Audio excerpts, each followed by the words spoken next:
เนาะเปียกได้งัวก็ได้เนาะนี่พี่น้องไอ้ตายอุตนนัวก็พอเฮงนี่งัวกะนอนเปียกไปสิเลยเนาะหลายคนอยู่คอมเมนต์มาว่าคือบ่เอาสังกะสีอีหยังหรือว่าแนวมุงมามุงมันว่าซั่นพี่น้องโอ้ยเนาะจักสิให้มุงแนวใดพี่น้องไอ้ขนาดเฮือนตัวเองนอนแท้ๆยังเปียกว่าซั่นซะเนาะพี่น้องเลยเนาะพี่ยังบ่ทันไปเลี้ยงงัวเนาะมื้อนี้เนาะอุ้ยเพิ่นมาพ่อพาเข้าแล้วสะบัดนี่พี่น้องเอ้ย กำลังกินข้าวป่ะเนาะเบิ่งบันไดเพิ่นก็ย่อไปทางใดก็ได้ ย่อมานี่ก็ได้เนาะย่อไปโอ้ยพี่น้องเอ้ยนี่ขึ้นระวังเด้ออย่ามันล่มตกโอ้ต้องไปหาหน่อไม้ก่อนเนี่ยก็มากินข้าวแล้วจังไปเลี้ยงงัวเปลี่ยนลังแต่ว่ามื้อนี้ทั้งแม่สิไปเปลี่ยนเอาฝนตกไปสิก็ไปบ่ได้ไปมันอยู่เพื่อนฝนตกบ่อันเจ้าน่ะฝนตกก็สิไปบ่ฝนตกก็ไปใครสิเลี้ยงงัวไปกินให้อิ่มเด้เนาะเบิ่งให้เพิ่นกินกับอีหยังอันนี้ขอเบิ่งแน่หมกปลา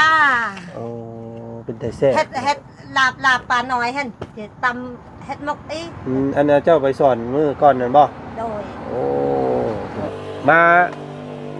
ช่วงฝนนี่ก็เปียกและยามนี่พี่น้องเอ้ยมุ่งมิ่งมันบ่เปียกบ่โทบ่น้องขอเบิ่งนี่เด้อเนาะมาอัปเดตเบิ่งก่อนเพราะว่ามื้อวานนี่ลุงหนวด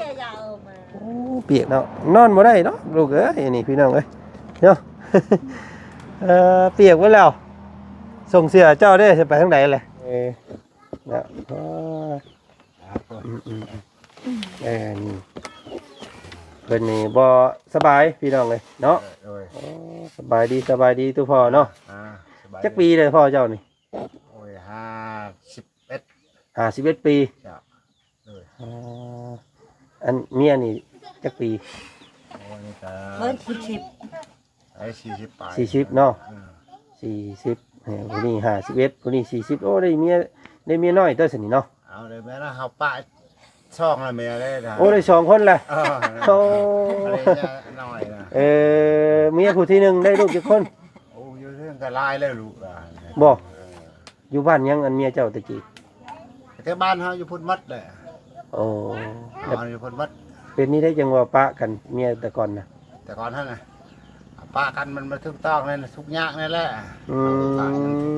แต่งเอาเล่านี่เท่าไรขาดอกแล้วงูตัวนึงอ่ะงูตัวนึงงูตัวนึงงูตัวนึงกับเงินห้างนึงเงินห้างเงินห้างนึง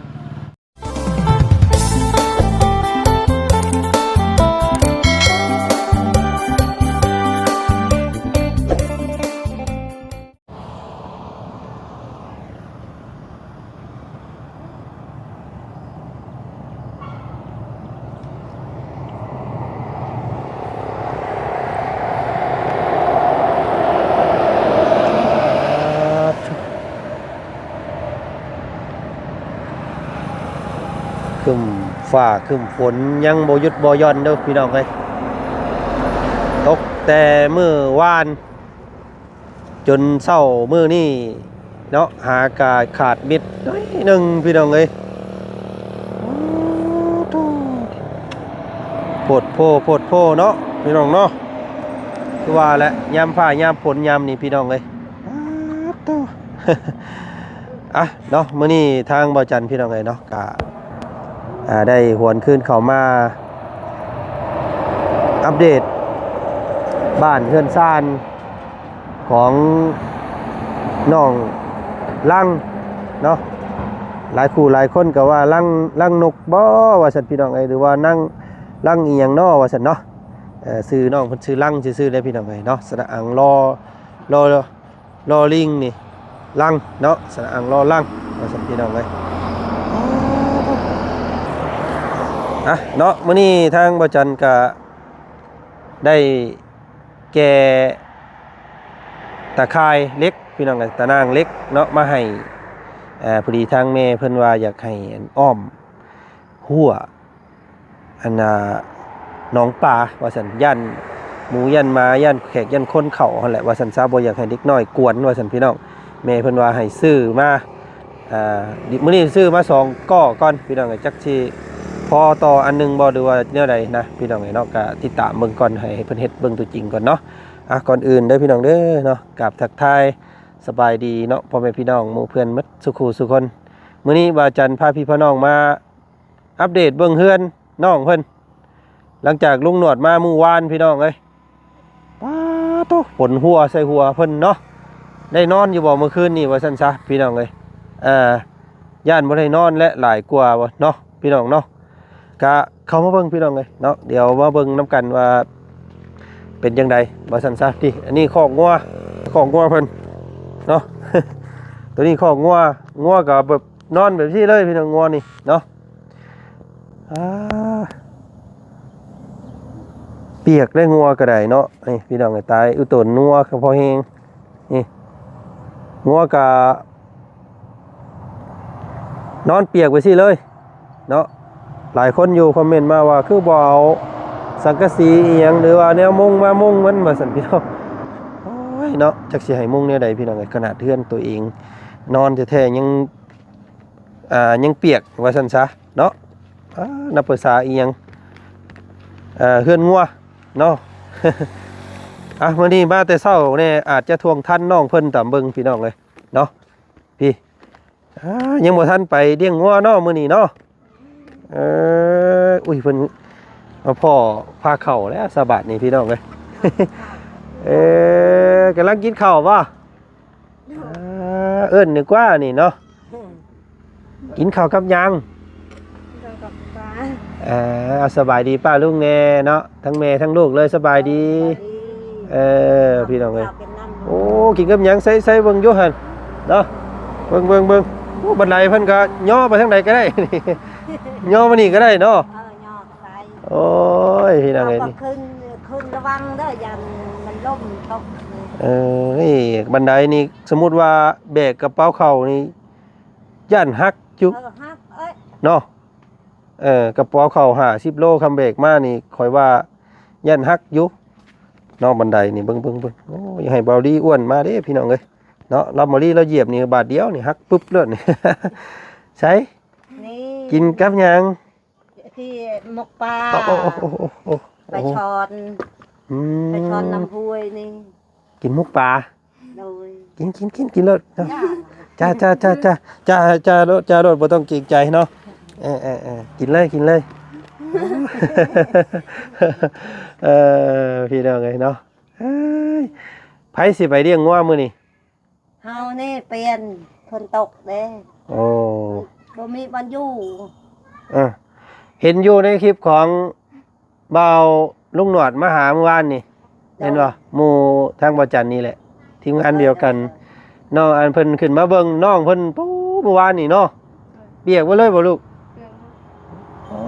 ห่มเปียกยังบ่ทันแดดนี่โอ้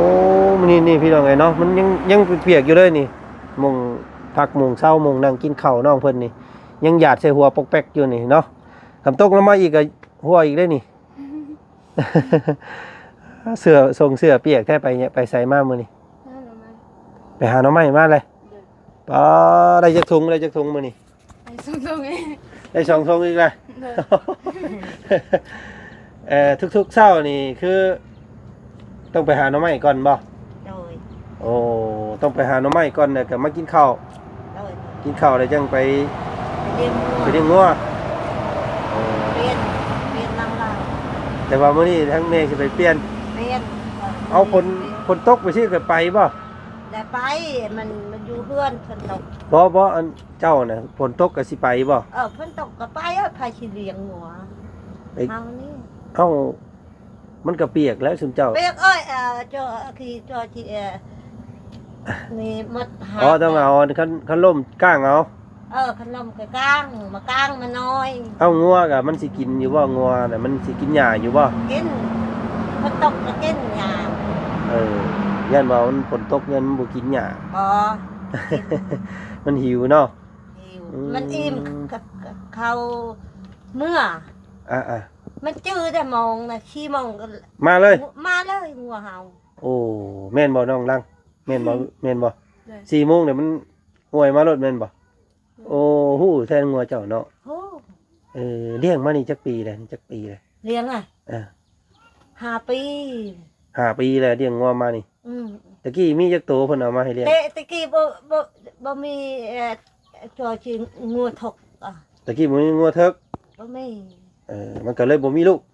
บ่มีลูกนี่ก็มีงัวถกอยู่บ้านนี่ก็มีลูก โอ้มันมีงัวเถิกอยู่ในเฮือนหลังนั่นแล้วก็ โดย มีลูกได้บัดนี้ ไอ้ โอ้โดยกินได้ไหมอิ่มแล้วโอ้บ่แม่นอายได้ยาได้นี่พี่น้องเนาะกินให้อิ่มเด้เนาะเบิ่งให้เพิ่นกินกับอีหยังอันนี้ขอเบิ่งแหน่ หมกปลา โอ้เป็นแต่แซ่บ เฮ็ดลาบปลาน้อยหั่นสิตำเฮ็ดหมกอีก อันนั้นเจ้าไปสอนมื้อก่อนนั่นบ่ โดย โอ้พี่น้องนะก็เลยมุกเอาเนาะกินข้าวแบบเรียบง่ายพี่น้องเอ้ยบ่มีหยังมากมายเนาะกินอิ่มแล้ว อิ่มแล้วกับเบิ่งสภาพเบิ่งแน่อันมุงรับมุงนอนเจ้ามันบ่เปียกเบิดบ่เมื่อวานฮะเปียกเบิดบ่โอ้ยเนาะพี่น้องเนาะ ป้าอันนี้ จะเฮ็ดจังไดบาดนี้นี่อันนี้ติ๊กน้ำเพิ่นเด้อพี่น้องเนาะ ติ๊กน้ำ ติ๊กน้ำแบบว่าเฮียงข้างแล้วย่อเลยเนาะ ย่อเลย ม นี่มดแตกแล้วนี่เงินนี่ พี่น้องเอ้ยเนาะเปียกเบิดเนาะมาช่วงฝนนี่ก็เปียกและยามนี่พี่น้องเอ้ยมุ่งมิ่งมันบ่เปียกบ่โทบ่น้องขอเบิ่งนี่เด้อเนาะมาอัปเดตเบิ่งก่อนเพราะว่าเมื่อวานนี่ลุงหนวดโอ้เปียกเบิดเลยพี่น้องเฮือนเราเนาะนี่ยังหยาดปอกๆอยู่น้ำต่อนี่โอ้ยเนาะเบิ่งพี่น้องเอ้ยขออนุญาตกันเบิ่งนี่เด้อเนาะนอนบ่ได้เนาะลูกเอ้ยนี่พี่น้องเอ้ยเนาะ เปียกไว้แล้วส่งเสื้อเจ้าได้จะไปทางไหนเลยเอาใส่กระสอบไว้จ้ะเนาะพี่น้องเนาะมันหัวระวังได้ยันมันเอียงตำหัวอีกได้เห็นพี่น้องเนาะตะปูตำหัวได้ระวังเนาะมันก็ดอกเบิดเลยอันนี้ ระวังได้เหยียบหันหักได้เนาะ เอ้ยพี่น้องเอ้ยเมื่อคืนนี่แต่ก็นอนหันคือเก่าบ่นอนอยู่นี่บ่ยันมาออกมานอนน้ำพอน้ำเมพี่นอนอยู่หันคือเก่าจ้ะพี่น้องเอ้ย ใต้หลังผมเช็ดตาก เนาะน้องล่างเพิ่นพี่น้องเอ้ยเอามาออกมาเนาะนี่เพิ่นมาจุไผอยู่นี่เวลาเจ้าหนึ่งเข้าในหนึ่งอยู่นี่เป็นบ่เฮ็ดอยู่เฮ็ดกินอยู่นี่ เฮ้ยน่ารู้ว่ะ ซื้อหน่อไม้บ่เอาไปแม่ โอ้นี่พี่น้องไงฮักมาแล้วเนี่ยก็ได้เนาะผู้เพิ่นซื้อหน่อไม้ได้ขายแล้วสำมื้อนี้พี่น้องไงเนาะขายดีเนาะหน่อไม้มื้อนี้เนาะโอ้พี่น้องเอ้ยผู้มีคนมาซื้อหน่อไม้เพิ่นมื้อนี้น้องลังได้สบายแล้วมื้อนี้ได้เงินอีกแล้วมื้อนี้เนาะ และสิอยู่เฮือนมื้อนี้ติจะสิไปไสบ่มื้อนี้อย่างเทื่อก็สิได้ไปหาหน่อไม้สมจักเนาะขายเบิดแล้วไปหาอีกบ่ ย่าน ฮะ ย่าน ย่านหยัง ย่านคือเราไปย่านคน อ๋อย่านฝนตกน้องเพิ่นย่านฝนก็เลยให้แม่ไปเลี้ยงมื้อนี้ โหแหละจากแม่จะคอย แต่ว่าแม่เจ้าว่าแม่เจ้าสิไปแล้วว่ะเนาะมีแต่แม่กับน้องเพิ่นนี่แหละแต่ละมื้อพี่น้องเปลี่ยนกันพ่อเคยไปเลี้ยงบ่พ่อเจ้า บ่เคย ฮะ บ่เคย โอ้ โอ้ย แล้วบ่สบายเนาะ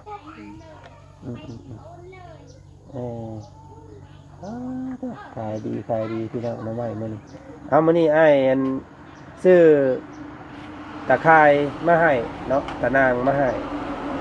มาเฮ็ดอันมาเฮ็ดหนองอันมาเฮ็ดหัวหนองปลา แต่ว่าซื้อมาสองบ่อหนึงพี่น้องเนาะซื้อมาสองก้ออาจจะ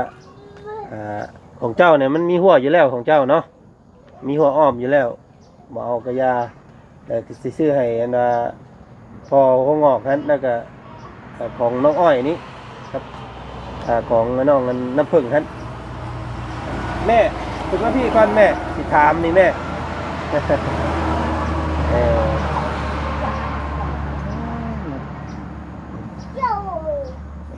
มานางพี่นะอันนี้มุงนั้นเก็บของกินไว้บ่ โดย โอ้เพิ่นเก็บไว้อยู่นี่เลยอันนี้พี่น้องกับข้าวกับน้ำเพิ่นเนาะแบบมีเท่านี้บ่ถ้วยบวงนี่มีเท่านี้ เท่านี้เอ้ย โอ้ มันบ่มีบู บ่มีถ้วย อืม พี่น้องเอ้ยเนาะมีถ้วยล่ำอันนี้ได้นี่ขออนุญาตนะเบิ่งเลยเนาะนี่2-3 ใบ ช่องชำอายนี่ก็ทางเฮ็ดงานก็กินข้าวเวียดก็เมื่อ โอ้ เมื่อข้าวเมื่อได้จานเลย เอามาแต่พุ่นเลย เออ ไปลักเอาของเพิ่นมาเลย มาเลยเดี๋ยวเวียด เออ เวียดเปล่าไปอยู่ใช่จงจานค่ะเฮาลืม อืม แล้ว เดี๋ยวถามในอันเพื่อนนี่เพื่อนหลังนี่แต่เฮิงแล้วบอกปลุกนี่ แต่เฮงละแต่ยังไม่น้อยบักเท่งก็น้อย บอกโอ้หลายปีเลยเนาะอยู่นี่เนาะได้แล้วอันน้องทิ้งกับจักปีเลยน้องทิ้ง เฮาบ่จักเอ้ย ประมาณ20 กว่าปีเลยน้องทิ้งเนาะ ดาเนาะ อ๋อจะเป็น20 กว่าปีได้แล้วในบ้านหลังนี้พี่น้อง เท่งก็ได้ลูก2คนแล้ว เนาะตั้งแต่ทิ้งยังน้อยๆผู้เพื่อนหลังนี่ แต่เท่งนั้นน้อย แปลว่าเจ้ามาอยู่น้ำตู้พ่อแหละปลุกเพื่อนหลังนี่บ่ ๆ เจ้าซึมเจ้าเองบ่ปลุกเองบ่ ปลูกเอง เดี๋ยวว่าพ่อแม่ของผัวปลุกให้บ่ บ่แต่เก่าก็เฮาอยู่บ้านบางแยงน้อยนี่ก็เฮายายดูยังน้อยบ่มีคนเลี้ยงลูกเอ็ดผู้เดียวพัวเฮาบ่แพ้เอ็ดไห้เอ็ดชวน อ๋อ นี่ละไปรับจ้างรับบ้ายเห็น อืมอันจังพ่อแล้วสพี่น้องมันจังเพเนาะมันจังมุนเบิดเลยเนาะสังกะสงกะสีนี่มันดนแล้วว่าซั่นซะและอันขอถามเนี่ยมี FC เนาะมีป้าลุงเพิ่นอยู่ผู้ต่างประเทศผู้เพิ่นฝากมาถามเนาะเพิ่นว่าอันเจ้าปลุกเฮือนใช่นี่เนาะเป็นดินของทางเจ้าเองบ่ ของเฮาเองเป็นวันนี้ของเฮาเอง มันชวนกล้วยที่ดันเข้า โอ้มงสด วันโฮ บนหัวงัวอย่างนี้แม่นของเจ้าบ่ ของเฮาเอ้ย ชุดขาดน้ำชุดเจ้าเนาะ ชุดขาดหั่น ยันว่ายังเป็นดินของคนอื่นเพิ่น บ่ เนาะ บ่แม่น อืม นี่นี่ นี่คาหัวชิงไข่นี่บ่ ข้าวหัวเชียงไทยนี่ เออ เขาหยุดนี่ เออ ข้างหมู่ อยู่หน้า ข้างเฮา อยู่หน้าบ้านนี่แม่นดินเพิ่นเนาะอันนี้ทั้งๆพี่ของเจ้าเนาะ โดย อ๋อแล้วก็อยู่กับน้องทิ้งนี่ปั่นให้น้องทิ้งพุ่นทางนั้นเนาะ ปันน้องเพ่ง เออ ทางก็อยู่คำเฮาเอ้ยเลี้ยงพ่อเฒ่าแม่เฒ่าเอ้ย ทางนี่สิให้เลี้ยงแม่ เลี้ยงแม่เอ้ย ที่นี่ได้ซั่น อันนี้ก็เลี้ยงแม่ น้องลังได้ซั่น ทางก็เลี้ยงแม่ น้องลังนี่เอาผัวได้ไปอยู่น้ำผัวเนาะ โอ้ย ว่าคนทางนี้ไปอยู่น้ำผัว น้อย เพราะว่าเพิ่นไปอยู่น้ำผัวอยู่แล้วผู้หญิงเนาะ ผู้หญิงก็ได้แต่อยู่น้ำพัว อืม มันยังน้อยเฮาไม่ได้เอาดอกพัว อืม อยู่เพื่อนเลี้ยงพ่อแม่ยังได้เอาไว้ เนาะยังพ่อ เลี้ยง แม่ น้ ยั อง งน้อง เฒ่า ยัง เลย น้อย ได้ลูกซ้ำเฒ่าเจ้ากันเนาะ อืม ก็ได้จักปีแล้วหมอน้อยๆนะ น้อยๆน่ะได้แต่3 ปี เนาะก่อนก่อนน้องมันมีโชคหน่อยหนึงบ่ โชคโชคดีก็โชคดีลื่นเดือนหนึง โชคดีเกิดก่อน ลูกทิ้งวะ ลูกกระทิงนั่นเกิดก่อนเดือนหนึง อืม แล้วก็เจ้าคลอดบัดนี้ เฮาก็ได้เดือนที่ เอเนาะเห็นอยู่ดอกตอนนั้นพี่น้องไงเนาะเพิ่นคลอดลูกใหม่มาเฮามาตอนน่ะเนาะยังนั่นอยู่ว่าซั่นซะเนาะนั่นแหละเนาะมาถามพี่น้องไงเนาะก็ เพิ่นฝากถามเนาะเป็นสรุปแล้วก็เป็นของซุมเจ้าเองเนาะดินดอน โด เนาะ ย บ่ได้มีผู้ใดมาญาติมาชิงหรอกเนาะอันนี้นั่นเป็นมูลมั่งของทางผู้เป็นผัวบ่ดินนี่ดินมูลดินมั่งทางผัวบ่หรือว่าอันว่าเฮือนของผัวนี่อยู่ไสตะกี้ ตะกี้เฮือนพัวเฮาก็อยู่บ้านกองแยงหมด โอ้ชุมเจ้าฮุบออกมาพี่ซื่อๆบ่ ฮบมาพี่บัดนี้พ่อแม่ก็ตายบ่มีเลี้ยงลูกน้อยแต่ช่ำนี้ อ๋อและ อยู่บ้านเฮาก็เฮ็ดไทย บ้านยังก็ บ้านบางแยงหน่อย บ้านวังแยง โดย มันวังแยงไปทางไหน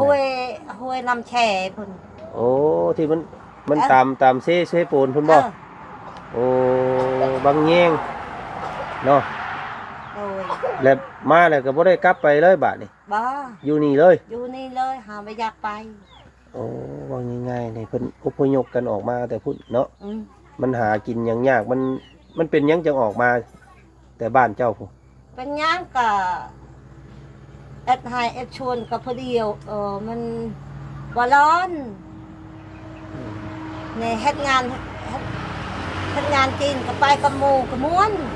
แน่นั่นนะ เออบ้านใหญ่อยู่บ่บ้านบางแยง โอ้ก็ใหญ่หลังเฮือนหลาย พ่อแม่เสียเบิดแล้วพากันออกมาที่บ้าน เสียหมด เออญาติพี่น้องเด้ฉันพี่น้องเจ้าเด้ พี่น้องก็บ่มีก็พัวเฮาก็มีพี่น้องเฮาเนี่ยก็บ่มีมีแต่คนเดียวเฮา อืมเด็ดนะน้องเอ้ยเนาะนั่นแหละก็ถามเนาะ โดย ทำความรู้จักพี่น้องเพิ่นอยากรู้เพิ่นว่า โดย เนาะพ่อแม่อันตู้พ่อขึ้นมาพี่ได้บ่ตู้พ่อเนาะเพิ่นอยากเห็นนะพ่อทิ้งนี่เป็นไปได้ว่าซั่นเนาะมาอยู่คบกันเบิ่งอยู่เพิ่นมานั่งเฮียงกันเบิ่งอยู่ นั่ง เนาะพี่ขึ้นมาเทิงพี่พ่อ สบายดี ไปได้ดู เออนะนี่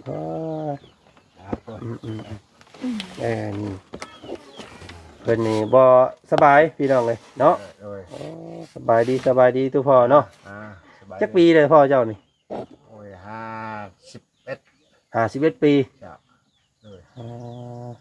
อันเมียนี่จักปี โอ้ยนี่ก็ เบิ่นสิบ ไอ้40ปลาย 40เนาะ40ผู้นี้51ผู้นี้40โอ้ได้เมียน้อยตัวซั่นนี่เนาะ เอาเลยแม่นะเฮาปะช่องละเมียได้นะ โอ้ได้2คนแหละ โอ้ อะไรเนี่ยน้อยนะ เมียผู้ที่หนึ่งได้ลูกกี่คน โอ้อยู่เรื่องก็ลายแล้วลูกอ่ะ บ่อยู่บ้านยังอันเมียเจ้าตะกี้ แต่บ้านเฮาอยู่พุ่นวัดเลย โอ้ บ้านอยู่พุ่นวัด เป็นนี่ได้จังว่าปะกันเมียแต่ก่อนนะ แต่ก่อนท่านน่ะปะกันมันมาทุกต้องนั่นน่ะทุกยากนั่นแหละ อื ปะกันทุกยาก ม นั่นแหละ ปะมาเอาผู้นี้บัดนี้ผู้นี้เพิ่นเป็นผู้สาวบ่ตะกี้บ่ได้เคยมีลูกมีผัวบ่ เป็นไม่ทราบล่ะ โอ้เป็นผู้สาวเนาะเป็นผู้สาว แต่งเอาเล่านี่เท่าไดค่าดอกเล่า หมูตัวนึงอ่ะ หมูตัวหนึง งูตัวนึง โอ้งัวตัวหนึง กับเงินห้างนึง เงินห้าง เงินห้างนึง โอ้ตะกี้เป็นเงินห้างได้เนาะ ด้วยเอาใจยังพ่อแม่เอายังอยู่นะ โอ้เงินห้างตะกี้มันแพงแน่เนาะ ประเทศประเทศนะจะคือ เงินห้างอันหนึงเงินห้างหนึงแล้วก็กับงัวตัวหนึงแต่งเอาเล่านี่พี่น้องก็หลายคู่หลายคนอาจจะผู้ใดเพิ่นเก่าแก่เนาะเพิ่นมีอายุแน่เพิ่นอาจจะฮู้เงินห้างคือหยังเนาะมันสิเป็นเป็นเงินแล้วมันสิเป็นคือห้างเนาะคือห้างหมู่นี่พี่น้อง เดี๋ยวนี้ลายสเปนได้ เดี๋ยวนี้ยากแล้วหายากแล้วเงินห้างผู้ใดมีเงินห้างคู่มือนี่โอ้รวยเลยเขาซื้อหลายล้านได้อยู่เดียว 30-40คนอันนั้นแต่ก้าวบัวลีนะ แม่น เองเป็นยัง6-7แสนแล้วแต่ว่างั้นเดี๋ยวนี้อันสมัยนี่ก็7-8แสนก็บ่คือตะกี้ นี่แหละพี่น้องไงเนาะสาเหตุที่ว่าเฮือนชานบ้านซองของน้องลังเพิ่นนี่มันผุพังเนาะคือตู้พ่อเพิ่นนี่ก็เฒ่าแล้วตู้แม่กับผู้หญิงผู้เดียวเนาะจักสิหาเงินใส่มาซ่อมมาแซมมานะพี่น้องเอ้ยน้องทิ้งแล้วก็เป็นครอบครัวแล้วเนาะน้องท่านก็หาเงินซื้อรถจักร ที หรือเขากินแน่เพิ่นนั่นน่ะบ่ว่าเฮา เออ เลี้ยงงูไปได้ไปแต่มื้อนึงโอ้มัน เข้าวยังหลายอยู่บ่น้องข้าว ยัง ข้าวสารนี่ ยัง ยังอยู่เนาะพอได้กินอยู่ข้าวเนาะเพราะว่าทางกาไปเฮ็ดเวียก เออ ทางน้องเพิ่นก็หาหน่อไม้ทางแม่ก็หาหน่อไม้พอได้ซื้อเขาวเนาะ โดยเราไปท่านละพอกันเพื่อน เฮ็ดให้อยู่บ่ซุมเจ้าก็ ให้ไทยบ่มีดินเลยมาอยู่นี่เลยบ่มีเม็ดหนึงก็บ่ได้นี่ก็ยัง พอได้แต่อยู่นี่ แค่จะเหมือน พอได้แต่ดินอยู่นี่ เออ ก็เลยบ่มีอันดินให้ดินหยังบาด บ่มีเลย มีแต่ซื้อกินข้าว เนาะ เนาะ ชื่อกิน ไปหารับจ้างรับบ้านก็ เอ กิน อตะกี้หันนี่อยู่เพิ่นมันหากับหำปยายอยู่นี่นะจะบ่มีแล้วดินเข้าหมดแต่เฮาสบายแต่ไปรับจ้างมันหลายแต่ก็อยู่นี่อยู่ทางรถอยู่พุ่นบัดบ่มี มันไกลเนาะมันไกลมองหาเงินหาค่ำ เออ ก็เลยพากันออกมาพี่ ออกมาพี่อยู่เลย เออ แล้วเลยละม่วนพอดีก็พอดีม่วนไปอยู่เลยไปอยากมาไอ้คนน่ะ ขี่ข้านเมื่ออะไรบาดนี่มันสะดวกสบายเนาะมันใกล้ทางเนาะก็เลยอยู่นี่เลยที่ทำ หาหน่อไม้สบายแค่นั้นก็แล้วเลย เออ เขาเลี้ยงลูกเลี้ยงแล้วเขาอยู่นี่ก็หักไปอยู่นี่ อืม เลี้ยงอะไรอยู่คน ทางได้อยู่พ้น โอ้อาทิ้งนี่ได้อยู่บ้านเก่าพุ่น บ้านเก้ามาควงได้อยู่บ้านเก้า แล้วก็อาทั้งก็ได้อยู่พุ่นผู้นี้ได้อยู่นี่บ่ ผู้นี้ได้อยู่นี่ผู้นี้ได้อยู่นี่มัด น้องแสดงว่าน้องล่างนี่ก็เกิดอยู่เฮือนหลังนี้เนาะ ทางนี้ แสดงว่า10กว่า20ปีแล้วไปจักเนาะเฮือนหลังนี้เนาะ 10 ปีแล้วเลย10ปลายปีเลย อืม 18แล้วเลย ขนาดน้องเพิ่นนี่ก็ยัง12 13เลยเนาะแต่ก็โอ้เฮิงเติบได้3ปีเนาะไป เนาะ 10ปลายปีแล้ว อยากเบื่อแล้วอยู่พุ่นตายอยู่นี่เลยเห็นอะไรอยู่นี่แหละ พ่อแม่อยู่พุ่นเด้ครับ พ่อแม่ก็บ่มีพ่อแม่ตายมัดอ่ะ โอ้ไอ้น้องมีอยู่เนาะ ไม่อยากแต่เอ้ยหั่นน่ะ2คนมันอยู่พุ่นนะ อืม ลูกเคยเอ้ยเอาผัวอยู่พุ่นนะ เดี๋ยวอันพี่น้องทั้งอันแม่เด้มีบ่ บ่มี บ่มีเลยแล้วนะ บ่มีไผเลย บ่มีเลยมีแต่ แม่ก็บ่มีพ่อก็บ่มี บ่มี พี่น้องก็บ่มีนะ เอ้า น้องก็บ่มี คือว่าจังซั่น อ้าว ห้ามรู้จัก ลูกแบบว่าลูกเราหันได้แต่เพรียวพอดีเลย โอ้มันเพิ่นพ่อแม่เพิ่นน่ะได้แต่เราผู้เดียวนี่ เราเพรียวเรา บ่มีพี่น้องเลยบาด บ่มีเลย โอ้ แม่ละเองกันซื่อๆแล้วก็แล้วไปสิเบิ่งไปสิแย่งไปนะ มันห่างน่ะเนาะเป็นป้าเป็นลุงกันไปไกลแต่มันบ่มีไผเบิ่งและบาด บ่มีใครเบิ่ง โอ้ก็เลยมาเบิ่งเป็นห่วงกันเรื่องเงินเฮือนนี่แหละมื้อวานนี่เห็นหมู่มาถ่ายว่าเนาะคนหยาดใส่บัวก็เลยมาเบิ่งก่อนว่าซั่นมื้อนี้เพิ่นเป็นนี่ใดว่าซั่นสรุปแล้วก็พากันนั่งเปียกกันอยู่เด้อพี่น้องเอ้ยเนาะ เอาเนาะตอบคำถามให้ทางพอเพิ่นดูว่าอ้ายเรียบร้อยแล้วพี่น้องเนาะเพิ่นฝากมาถามว่านี่แหละเนาะดินนี่เป็นของทางครอบครัวเราบ่ว่าซั่นหรือว่าเป็นของผู้อื่นเพิ่นเนาะพี่น้องเนาะก็ซ้ำดินซุเจ้าแล้วอยู่เลยเนาะหลายปี เล แล้ ยว นั่นน่ะหามาดินเฮาอะไรกัน ปักหลัก เฮา ปัก ใหญ่ ฐาน ก็ดินเข้าแบบนี้นัดนั่นอย่างนั้น อื นะ ม มันไม่ไปท่วงหรอก อืม ไปท่วงใช่แล้วเฮาอยู่แล้วนะเฮาให้ เราปักรักษาเอาน้ำลายป้าหลายปีเลยเนาะ ทำนี่แล้วคันจะละลายเดี๋ยวมึงมาให้กันเหรอให้ได้บัดทางมันนั้นมันนี่ก็บ่ได้แล้ว อันก็ให้บอนอยู่เนี่ยก็ตายแล้ว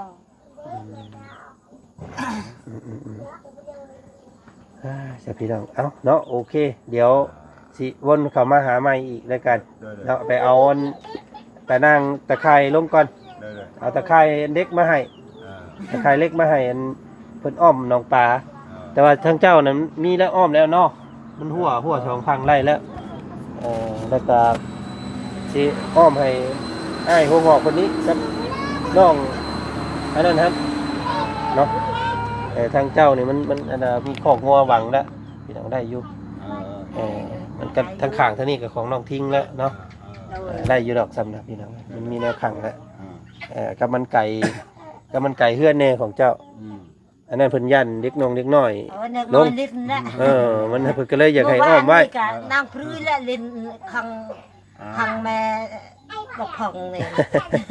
เอ้ยเนาะเพิ่นบ่ให้ลงเพิ่นว่ายันตกเพิ่นสิให้อันเอาเล็กมาอ้อมไว้บัดนี้ มันลิ้นเต็ม เป็นเลยเปียกหมดน้ำลก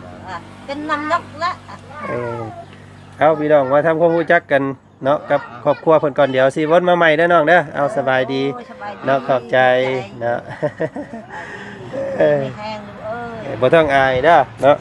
เดี๋ยวสิมีหมู่อ้ายมาถ่ายอีกหลายคนอยู่เนาะ จังตา บ่ต้องอายเนาะเพิ่นถามหยังก็ตอบเพิ่นเด้อเนาะบ่ต้องอาย คนฮู้ก็ตอบแบบเลี้ยงงัวมือนึงชามือแล้วบ่ได้อยู่บ่ได้กินเลยนะนอนนะแบบนั้นน่ะใจมันตุก โอ้ บอกเขาเลี้ยงไรจะรอกเขาเป็นอย่างไรในซ้ำเฮาอย่างไรเลี้ยงอะไรพืชใจ แบบหายใจพืชบ่เวลาเฮ็ดเวียกเนี่ยเมื่อย เมื่อยอันนี้ก็คน โอ้ คนชำนี่นี่ แข่งกันบ่ทำกินเหล้ากินเบียร์มาแล้วขึ้นเนาะ กินน้ำหวานแล้วคือกัน กินน้ำบ้านก็บ่ได้กินลาย เป็นโรคหยังเนาะ มันเลยให้เขาใหญ่อะไร พอได้ให้ลูกให้เต้าใหญ่ก็ได้เด้อเนาะพ่อเนาะโอ้ยสั้นซะพี่น้องเอาไปเอานั่นลงก่อนเสร็จเนาะโอเคไปเนาะทำความรู้จักกันก่อนมื้อนี้พี่น้องเอ้ยพี่น้องเอ้ยโอ้สบายดีอ้ายเนาะไปเฮ็ดหยังมื้อนี้ ก็เชียร์หญ้าให้ ยังบ่แล้วอยู่ โอ้ยัง หลาย หญ้าหลายเนาะ โดย โอ้ยพี่น้องเอ้ยเอ้ามื้อนี้ทางแม่เพิ่นให้ซื้ออันตะไคร้อันนี้มาอ้อมน้องปลา โดย แต่ว่าคำมันเดือก็แบ่งให้ผู้อื่นนะเดี๋ยวสิพาไปเบิ่งแหน่เนาะ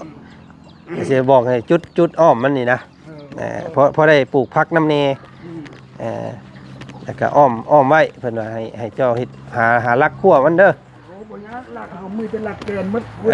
มาพังใช่เด้อ ไม่ก็จะ แต่อ่างของอ้ายเพิ่นนี่จะยาวกว่าหมู่แน่พี่น้องเอ้ย โดย น่าจะโคตรหนึงแล้วแหละผู้เดียวแล้วนี่เนาะอันตะนางเล็กนะให้เจ้านิ่งเบิ่งนั่นแหละให้มันเบิดให้มันหุ่มอันเดียวนั่นนะ เด้ออ๋ออันนี้เพิ่นเอา เขาว่าก ล้วย มันดูดปูนนะ เขาว่าเลยใส่ ยางนี่แหละมันสิบ่ซึมน้ำเนาะแล้วก็น้ำเย็นโอ้เบิ่งพี่น้องถ่ายรูปให้แม่เพิ่นเบิ่งก่อนเนาะเอาพี่น้องเนาะซื้อตะนางมาให้อ้ายเพิ่นเฮ็ดหัวเด้ออ้ายเด้อบ่ให้เด็กน้อยลงเด้อเอาพี่น้องโอ้น้ำอยู่คักบาดนี่เนาะน้ำหลายพี่น้องเอานี่ประมาณ20กว่าเม็ดเพิ่นแหละเนาะเพิ่นว่ามานะเพราะว่าซื้อเป็นอันนั้นพี่น้องนะนำเด้ออันนักเด้ครับไอ้บีนแหละกันน้องแม่ดิ เอาทางเมน้องน้ำผึ้งเจ้าอันนี้เนาะปันคือครับอันน้องเมน้องอันอ้อยเนาะมันยาวอยู่เดี๋ยวสิไปบอกอันเฮ็ดแบบใดพี่น้องเจ้าให้พ่อน้ำผึ้งเจ้าไปหาลักมันเด้อนี่พังแบบนี้นี่ไปพี่พังใส่ลักนี้แล้วก็มานี้เนาะแล้วก็เห็ดลักอยู่นี้แล้วก็ไปลักอันกกนี้แล้วก็เกี่ยวนี้แล้วก็เอาให้มันฮอดมันเบิดแหละแบ่งให้พุ่น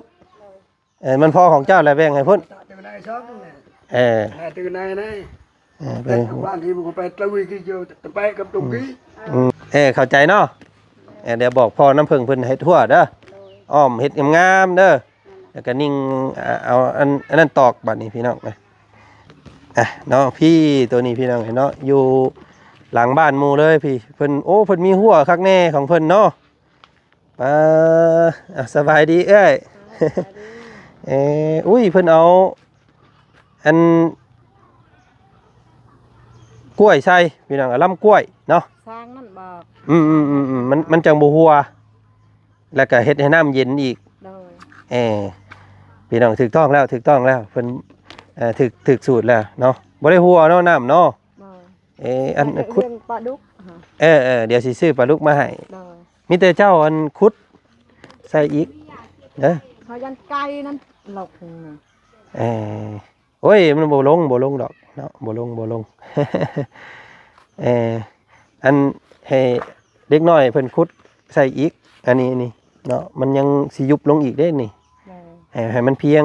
งามๆแล้วเจ้าจังเอาพักมาปลูกเนาะ เลย อืมเนาะเพิ่นก็มีหัวอยู่แต่ว่าข้างนี้บ่มีเนาะ บ่มี ก็ว่าคัก งัวนั่นนี่เข้านี่ โอ้งัวสิมากินน้ำนี่อีกเนาะ โอ้ยมันน้ำ โอ้ยสาธิต งัว เอาไว้ ลูกเฮารับจากมันอยู่บ้านเรานี่ สิบ่ได้ซื้ออันแต่ เขาเอาเลยมามัน สิบ่ได้อันนั่นบ่พี่น้องสิบ่ได้ซื้ออันมาอีกบ่ซะเนาะเดี๋ยวไปล้ม เดี๋ยว เฮ็ดคาเจ้ายืนเนี่ยไปหันเนาะพออ้อมหนองปลาไว้เนาะ เลย เดี๋ยวไปล้มน้ำแม่เพิ่นใหม่ก่อนซะเด้อ เอาพี่น้องไงเนาะ ดีใจแล้วได้อ่างปลา ห้องน้ำดีใจนำเอ้ยแม่วันแล้วดีใจนำบ่จัด โดยเนาะบ่เป็นหยังเนาะยินดีเดี๋ยวจังกะว่า 3-4 มื้อแล้วเอาตัวนี้ออกเนาะ ออกหมด เอาออกแล้วเอาพักมาใส่เด้อ เลย เดี๋ยวขึ้นมารอบหน้าสิซื้อปลามาให้เด้อ เลย ของเราใหญ่ได้อพี่น้องของเราใหญ่ยาวเนาะใหญ่ยาวกับของแม่น้องน้ำผึ้งเพิ่นนี่อันนี้ใหญ่กว่าของแม่น้ำผึ้งอีกเนาะคักพอดีเลยเลี้ยงปลาพี่น้องเลยเนาะ เลย ผลกับมาบาทนี่เอาไปก่อนเด้อยเด้อพี่น้องเลยเนาะ